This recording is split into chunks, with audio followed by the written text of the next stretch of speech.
सुप्रभात बच्चों। बच्चों, आज हम लोग पाठ पढ़ने से पहले रामधारी सिंह दिनकर की एक पंक्ति पढ़ेंगे जो इस प्रकार है।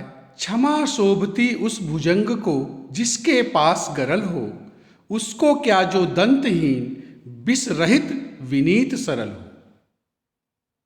अर्थात इसका क्या अर्थ होगा बच्चों? क्षमा शोभती उस भुजंग, भुजंग का अर्थ होता है सर्प, सांप। गरल का अर्थ विष।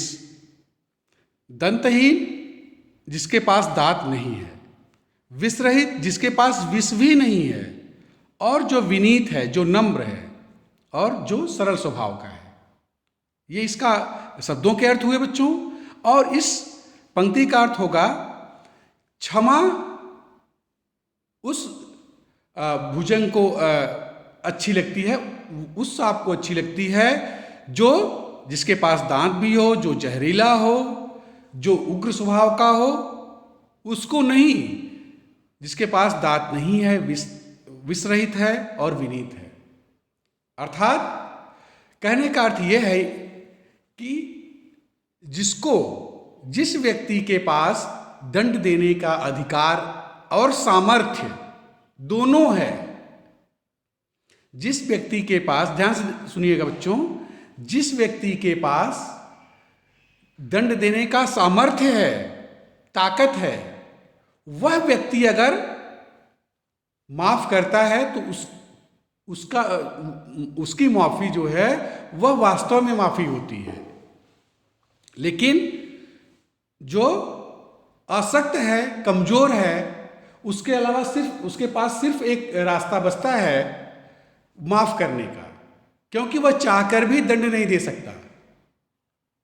अर्थात जो ताकतवर होते हैं, शक्तिशाली होते हैं, उन्हीं की क्षमा वास्तव में क्षमा मानी जाती है, क्योंकि उनके पास अधिकार था दंड देने का, सामर्थ्य था दंड देने का, लेकिन उन्होंने ऐसा नहीं किया।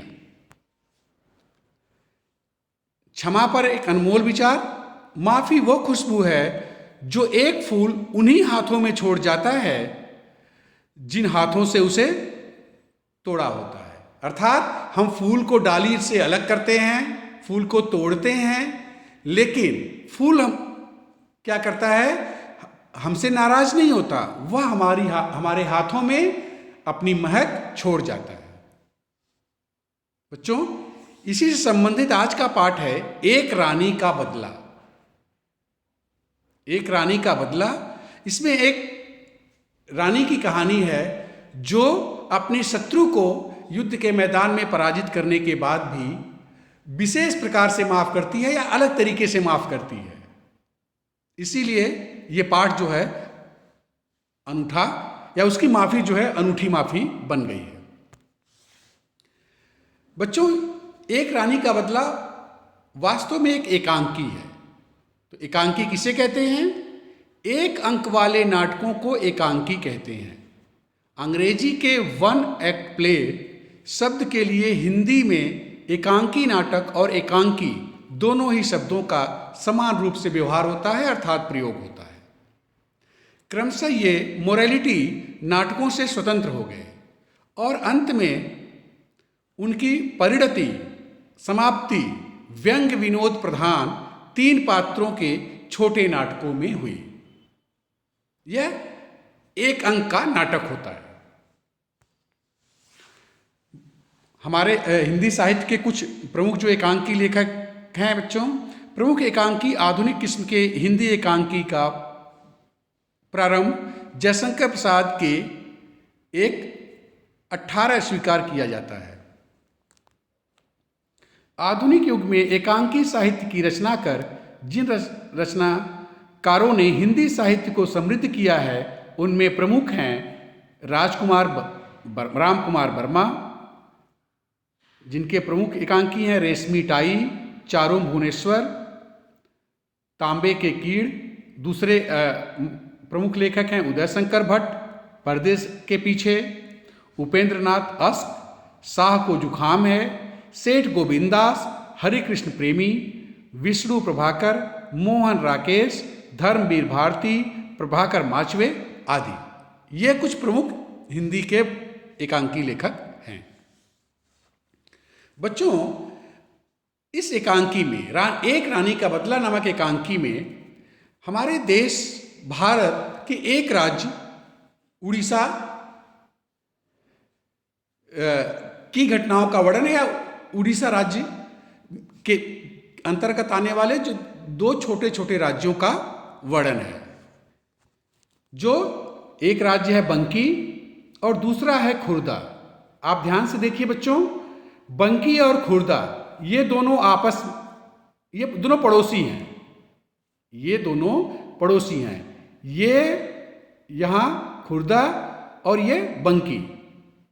आप ध्यान से देखिए, दोनों पड़ोसी देश हैं और आप राज्य हैं, और आप जानते हैं कि जो राजाओं की महत्वाकांक्षा होती थी वो अपने राज्य को बढ़ाने के लिए अपने पड़ोसी राज्यों पर आक्रमण करते रहते थे। अब हम एकांकी पढ़ेंगे बच्चों। हिंसा से अहिंसा, क्रूरता से दया की ओर ले जाने वाले कई ऐतिहासिक प्रसंगों के माध्यम से हम सीख सकते हैं। वर्तमान जगत हिंसा के मार्ग पर बदले की भावना से दौड़ रहा है। आज अगर हमारे साथ कुछ भी बुरा होता है, कोई हमको कुछ भी नुकसान पहुंचाना चाहता है, तो हम तुरंत जो है उसका नुकसान करने की कोशिश करते हैं। आज के ऐसे वातावरण में बदले की आग को बुझाने की आवश्यकता है, यानी अहिंसा से हिंसा को समाप्त करने की आवश्यकता है। बच्चों, बदला एक ऐसा शब्द है जिसके द्वारा हम अपने ऊपर होने वाले अत्याचारों व ज्यादतियों की प्रतिक्रिया स्वरूप कदम उठाते हैं। हालांकि बदले की कार्रवाई में हम जिससे बदला लेते हैं उसका नुकसान ही मुख्य होता है। हम किसी प्रकार से उसका नुकसान कर पाएं जिससे हमें बदला लेना है। अक्सर आप सुनते होंगे बच्चों कि खून का बदला खून, ईंट का जवाब पत्थर। तो ये कुछ ऐसी बातें हैं जो हमें बदले की कार्रवाई करते समय किसी दूसरे को नुकसान पहुंचाने के लिए प्रेरित करते हैं। लेकिन आज हम जो एकांकी पढ़ने जा रहे हैं उसमें बदले का एक अनोखा उदाहरण पेश किया गया है जो मानव संवेदना से जुड़ा है। बच्चों, अगर हम अपने ऊपर होने वाले अत्याचार का बदला अत्याचार करने वाले व्यक्ति के ऊपर अत्याचार करके लेते हैं तो यह ठीक नहीं है। इस प्रकार तो हम भी अत्याचारी कहलाएंगे और बदले की जो आग है, बदले की जो भावना है, वह दोनों तरफ जलती रहेगी। लेकिन अगर हम दुश्मन को माफ कर देते हैं तो यह दुश्मन पर हमारी बड़ी जीत होती है और हो सकता है इससे आपसी झगड़े कम हो जाए। तो बच्चों, अब हम एकांकी पढ़ेंगे। इसमें जो प्रमुख पात्र हैं, धनुर्जय बंकी का राजा, सुखदेई बंकी की रानी, खुर्दा का राजा और सेनापति, ये प्रमुख पात्र हैं। इस पाठ का उद्देश्य है बच्चे एकांकी के माध्यम से प्रेम, हृदय परिवर्तन, त्याग के महत्व को सीखेंगे। सच्चा बदला माफ करने में है, दंड देने में नहीं, यह जानेंगे। अपने दुखों और तकलीफों के द्वारा दूसरों के दुखों और तकलीफों को समझेंगे। वह यह समझेंगे कि जैसे कोई हमारा नुकसान करता है, हमको तकलीफ पहुंचाता है, तो जैसा कष्ट हमको होता है वैसा ही दूसरे को भी होगा। कठिन परिस्थितियों में धैर्य रखना सीखेंगे। बच्चों, पुराने जमाने में उड़ीसा छोटे छोटे स्वतंत्र राज्यों में बटा हुआ था, और उड़ीसा ही क्या, लगभग पूरा भारत छोटे छोटे राज्यों में बटा हुआ था। समय के साथ कभी कोई राज्य बड़ा हो जाता, उसका विस्तार हो जाता, लेकिन जब शासक या राजा कमजोर होता तो दूसरे राज्य का जो राजा होता वह उस पर अधिकार कर लेता। ये चलता रहता। बंकी और खुर्दा राज्यों की सीमा मिली हुई थी। सीमा संबंधी झगड़े कभी कभी लड़ाई का रूप धारण कर लेते थे। बंकी के राजा धनुर्जय बहुत ही वीर योद्धा थे। उन्होंने बहुत से युद्ध लड़े और जीते। उनकी ख्याति चारों ओर फैली हुई थी। उनकी रानी सुखदेई भी किसी तरह से कम न थी। वे भी एक बहादुर योद्धा थी। घुड़सवारी में तो वे माहिर थी।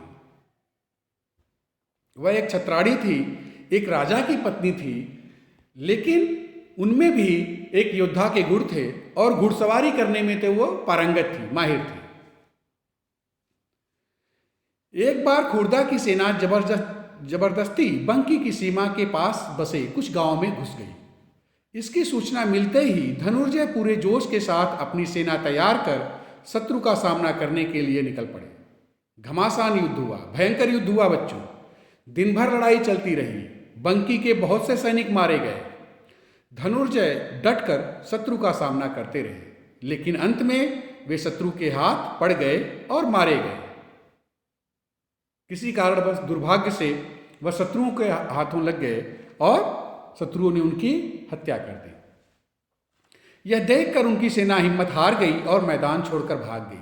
बच्चों, प्रायः ऐसा देखा गया है कि जो सेनापति होता है, जो कमांडर होता है, जो सैनिकों को निर्देश देने वाला होता है, अगर वह घायल होता है, मृत्यु को प्राप्त करता है, तो उसकी सेना जो है असहाय और लाचार हो जाती है और फिर उस सेना का जीतना बहुत मुश्किल हो जाता है। और यही धनुर्जय के साथ भी हुआ। राजा की वीरगति की खबर सेनापति ने जल्दी ही रानी सुखदेवी को दी। यह खबर सुनते ही रानी तड़प कर बोली, तकलीफ हुई।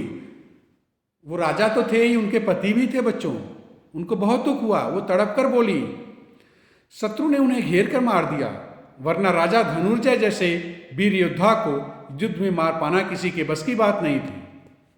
अपने पति के ऊपर, राजा धनुर्जय के ऊपर उनको इतना विश्वास था। महारानी की आंखों से आंसू के बजाय क्रोध के अंगारे बरसने लगे। वह क्रोधित हो गई। एकांकी का पहला भाग है। रानी सिंहासन पर बैठी हैं। मंत्री आकर के महारानी को सलाह देते हुए कहता है, महारानी, हमारे राजा तो वीरगति को प्राप्त हो गए हैं, अब बंकी के जीतने की कोई आशा नहीं रह गई। अब तो एक ही रास्ता बचा है कि शत्रु से हार मानकर आत्मसमर्पण कर दें। महारानी आग बबूला होकर, मैं एक सच्ची छत्राणी हूं। आग बबूला होना मुहावरा है बच्चों, बहुत गुस्सा होना। शत्रु के सामने नहीं झुक सकती, ऐसा सोचना भी हमारे लिए शर्मनाक है। सेनापति, महारानी जी, हम डरपोक नहीं हैं, हम कायर नहीं हैं, लेकिन हमारा राज्य बहुत छोटा है और सेना तो और भी छोटी। राजा के न रहने से सेना का मनोबल टूट चुका है। खुर्दा की विशाल सेना से जीत पाना संभव नहीं है। राज्य का कुछ हिस्सा खुर्दा के राजा को देकर संधि कर लेने में ही समझदारी है। सेनापति गलत नहीं कर रहा था बच्चों। जिस राजा की तात्कालिक हार हुई हो, जिस राज्य की, और राजा मारा गया हो, तो यह एकदम समयानुकूल सलाह जो है सेनापति रानी को दे रहे थे। लेकिन रानी के अंदर क्रोध था। रानी गुस्से से उठ खड़ी हुई और चहलकदमी करती हैं। महारानी पूरे जोश के साथ, सेनापति जी, हम अपनी जमीन का एक टुकड़ा भी उन्हें नहीं देंगे। अगर आपको लड़ाई से डर लगता है तो अपने घर जाकर छिप जाइए। उत्तेजित स्वर में, अगर कोई भी मेरे साथ युद्ध में चलने के लिए तैयार नहीं है, तब भी मैं अपने अधिकार के लिए युद्ध करूंगी। मैं एक औरत हूं, लेकिन कमजोर नहीं। मैं अकेले ही यह लड़ाई लड़ूंगी। बच्चों, इन पंक्तियों से रानी की के अंदर जो एक योद्धा का गुण है, एक छत्राणी का गुण है, एक जोश है और अपने ऊपर जो आत्मविश्वास है वो दिखाई देता है, वो झलकता है। वह अकेले युद्ध करने के लिए तैयार हो जाती है। सेनापति सिर झुकाकर हाथ जोड़ते हुए कहता है, महारानी क्षमा करें महारानी जी, हम सब आपके साथ हैं। और बच्चों, अगर राजा या महारानी लड़ने के लिए तैयार हैं तो जो सेनापति और उनके सैनिक हैं वो कैसे पीछे रह सकते हैं। महारानी, लेकिन इसके बाद भी महारानी कहती हैं, केवल वे मेरे साथ चले जिन्हें मृत्यु से डर न लगता हो। केवल वे लोग शस्त्र उठाएं जिन्हें अपने देश की स्वतंत्रता अपने प्राणों से अधिक प्यारी हो। केवल वे योद्धा चलें जिन्हें अपने देश के लिए मर मिटने में सोचना न पड़े। मंत्री और सेनापति भी जोश से भर गए। सेनापति, प्रत्येक सिपाही अपने देश के लिए आखिरी सांस तक लड़ेगा। यह सेनापति जो है महारानी को वचन देते हैं। महारानी, परसों सूर्य की पहली किरण फूटने से पहले हमें खुर्दा पर चढ़ाई कर देनी चाहिए। शत्रु को सचेत होने का समय नहीं देना चाहिए। सेनापति जी, जल्दी से कूच करने की तैयारी कीजिए। कूच करना यानी प्रयाण करना, युद्ध के लिए निकलना। सेनापति, जो आज्ञा महारानी जी। कुछ करने से पहले रानी सेना का निरीक्षण करती है महारानी और उनको ललकारते हुए एक संदेश देती है। बंकी के वीर सिपाहियों, आपके वीर राजा ने मातृभूमि की रक्षा के लिए अपने प्राणों की आहुति दे दी है। ऐसे में हमारा कर्तव्य है कि देश की प्रतिष्ठा के लिए, देश के सम्मान के लिए हम अपने प्राणों को दांव पर लगा दें। दूसरा भाग, खुर्दा का राजा अपनी जीत का समारोह मना रहा था, तभी राजा को सूचना मिली। उसके सेनापति ने सूचना दी, महाराज, बंकी की रानी ने आक्रमण कर दिया है। राजा यह सुनकर हक्का बक्का रह गया। रानी ने आक्रमण कर दिया है, यह उसको कुछ अजीब सा लगा। वह कहा, असंभव, बंकी के राजा की मृत्यु के बाद तो रानी का मनोबल एकदम शून्य हो गया होगा। अरे, वह तो दुख और शोक में आंसू बहा रही होंगी, फिर वह हमसे टक्कर लेने की इतनी हिम्मत कैसे कर सकती हैं? वह राजा भी बंकी की रानी को एक सामान्य महिला की तरह ही समझ रहा था। सेनापति सिर झुकाकर कहता है, महाराज, लेकिन यह सच है कि रानी सुखदेई ने आक्रमण कर दिया है। राजा गुस्से से कहता है, तो जाओ, युद्ध की तैयारी करो। रानी को हराना हमारे बाएं हाथ का खेल है। बाएं हाथ का खेल है अर्थात बहुत आसान है। रानी को हराना बहुत आसान काम है। सेनापति कहता है, जो आज्ञा महाराज। महारानी पूरे जोश के साथ, वीरों, मुझे आपके साहस पर पूरा भरोसा है। चलो वीरों, आगे बढ़ो और शत्रु के छक्के छुड़ा दो। रानी की जय, रानी की जय के नारे गूंज उठते हैं। सिपाही उत्साह से भरकर रणभेरी बजाते हुए, रणभेरी बजाना अर्थात युद्ध का संकेत देना, युद्ध में जो वाद्य, युद्ध के समय जो वाद्य बजाया जाता है उसे रणभेरी कहते हैं, बजाते हुए युद्ध के लिए आगे बढ़े। घमासान युद्ध शुरू हो गया। रानी सुखदेई और उनकी सेना के हौसले बुलंद थे। रानी बहुत साहस और चतुराई से लड़ रही थी। उन्हें देखकर सिपाही भी जोश से लड़ रहे थे। बच्चों, हम देखते हैं अगर हमारा साथी कोई बढ़िया काम करता है, अच्छा काम करता है, तो हम भी वो काम करने को प्रेरित होते हैं। और यही स्थिति महारानी के सैनिकों की थी। उन्होंने देखा कि जब रानी इतनी जोश और वीरता से लड़ रही हैं तो उनमें भी जोश आ गया और उनकी ताकत बढ़ गई। रानी की तलवार हवा में बिजली की तरह चमक रही थी। शत्रु के सिपाही उनके सामने टिक नहीं पा रहे थे। इतने में खुर्दा के सेनापति लड़ाई में मारे गए। सेना में खलबली मच गई। सेनापति के बिना सेना मैदान छोड़कर भाग गई। बंकी की सेना रानी की जय जयकार करती हुई खुर्दा के राजा के खेमे में घुस गई। खेमे में घुस गई अर्थात जहां उन्होंने डेरा डाला था, और खुर्दा के राजा को बंदी बना लिया। अब अगले भाग में खुर्दा का राजा बंदी बना हुआ है और उसको रानी के सामने लाया जाता है। और एक रानी, एक औरत से हार, एक महिला से हार जाने से वह लज्जित भी है। राजा मन ही मन सोच रहा है, वह एक स्त्री के सामने बंदी बनकर खड़ा है। इस हालत में पहुंचने से तो रणभूमि में ही मारा जाता तो अच्छा था। अब रानी बदला अवश्य लेगी, अर्थात अब रानी जो है उसको मृत्युदंड देगी। महारानी आदेश देते हुए, राजा के हाथों और पैरों के बंधन खोल दिए जाएं। अब आप खुर्दा जा सकते हैं। बंकी का कोई भी आपको नहीं रोकेगा और न ही नुकसान पहुंचाएगा। आप मुक्त हैं, अर्थात आप आजाद हैं, आप स्वतंत्र हैं। यह रानी आदेश देती है अपने सैनिकों को। यह खुर्दा का राजा यह सुनकर के भौचक्का रह जाता है और कहता है, रानी मृत्युदंड के बदले न केवल, और सोचता है कि रानी मृत्युदंड के बदले न केवल जीवन दान दे रही हैं बल्कि राज्य भी वापस कर रही हैं। महारानी, आप स्वतंत्र हैं, अपने घर जा सकते हैं। राजा का सिर जो है लज्जा से झुक जाता है। राजा हाथ जोड़कर विनती करता है, प्रार्थना करता है रानी से, कहता है, महारानी, आप बहुत दयालु हैं।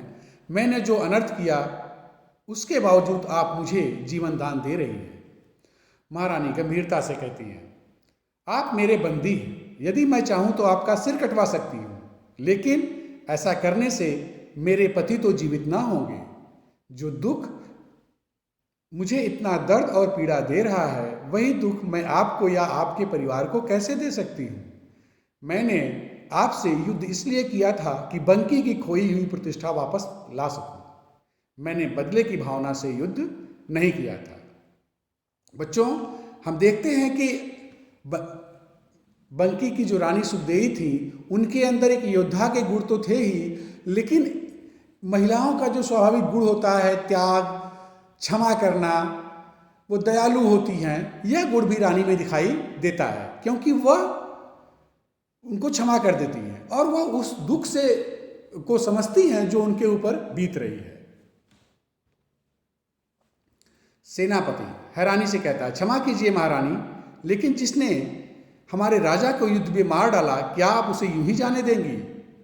महारानी कहती हैं, जो दुख मेरे लिए असहनीय है, अर्थात जो दुख मैं नहीं सह पा रही हूँ, वह दुख और दर्द किसी दूसरे को देकर मुझे सुख की अनुभूति कैसे हो सकती है, या मुझे सुख कैसे प्राप्त हो सकता है?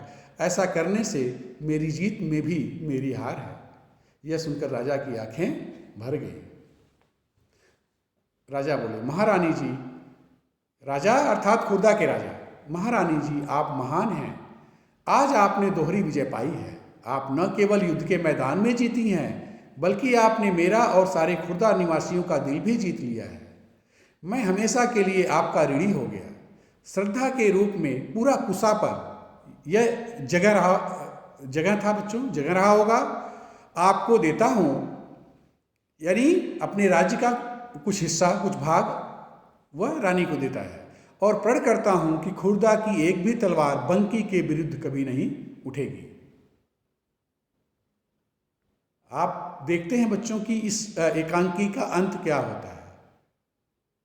जो दो दुश्मन रहते हैं वह एक प्रकार से मित्र बन जाते हैं, और युद्ध में किसी की हार हो, किसी की जीत हो, लेकिन जो सैनिक मरते हैं उनके परिवार वालों को जो कष्ट होता है, पीड़ा होता है, वो तो युद्ध न करके ही रोका जा सकता है।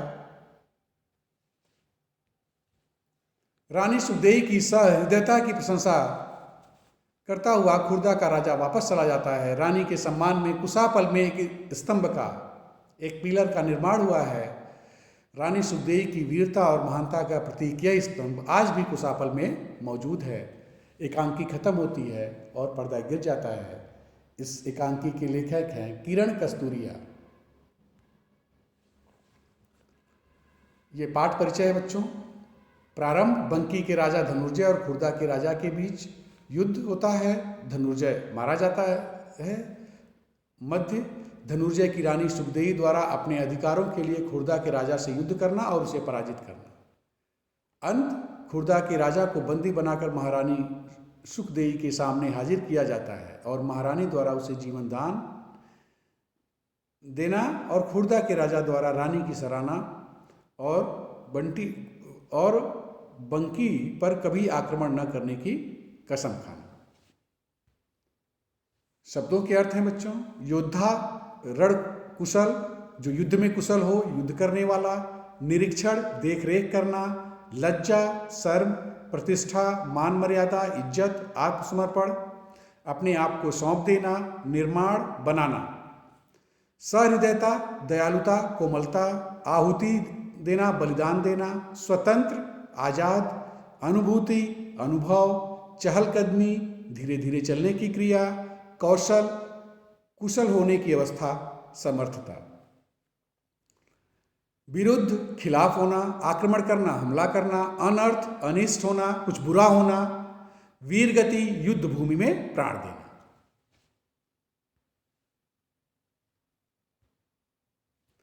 रानी की चारित्रिक विशेषताएं थी बच्चों। वह सच्ची छत्राणी थी, पराजय स्वीकार नहीं की और शत्रुओं के समक्ष झुकी नहीं। वीर और साहसी थी, देशभक्त थी, अपने देश को गुलाम नहीं होने दिया। अपने साहस के बल पर राज्य को पुनः स्वतंत्र कराया। वह एक कुशल सेनापति भी थी। अपने सैन्य संचालन के द्वारा अपने सैनिकों में जोश भरना और सेना का नेतृत्व करना। क्षमाशील, दुश्मन को बंदी बनाने के बावजूद क्षमा करना। संवेदनशील, राजा को सजा न देकर उसके परिवार को उस दुख से बचाना जो रानी स्वयं उठा रही थी। यह उनकी संवेदनशीलता को दिखाता है। इस पाठ से बच्चों में यह सीख मिलती है कि मातृभूमि की स्वतंत्रता से बढ़कर कुछ भी नहीं है। हम जिस देश में जन्म लेते हैं, जिस देश में रहते हैं, उस देश का ऋण हमारे ऊपर होता है, कर्ज होता है, और उस कर्ज को हमें उतारना है। अगर हमारा देश गुलाम है, परतंत्र है, इसका मतलब यह है कि हम अपने देश का कर्ज नहीं उतार पाए हैं। तो मातृभूमि की स्वतंत्रता बहुत बड़ी चीज़ है बच्चों। प्रतिकूल परिस्थितियों में धैर्य रखना, अगर परिस्थितियां हमारे अनुकूल नहीं हैं, हमारे खिलाफ हैं, तो हमें धैर्य रखना चाहिए, अपने ऊपर भरोसा रखना, दुश्मन के साथ मानवता का व्यवहार करना। इस पाठ से संबंधित गृह कार्य है बच्चों। अपने राज्य की लाज बचाने के लिए अनेक वीरांगनाओं ने दुश्मनों का डटकर सामना किया। उन वीरांगनाओं के चित्र इकट्ठे कीजिए और एक कोलाज बनाइए। दूसरा है एकांकी में प्रयुक्त उर्दू शब्दों की सूची बनाइए। धन्यवाद।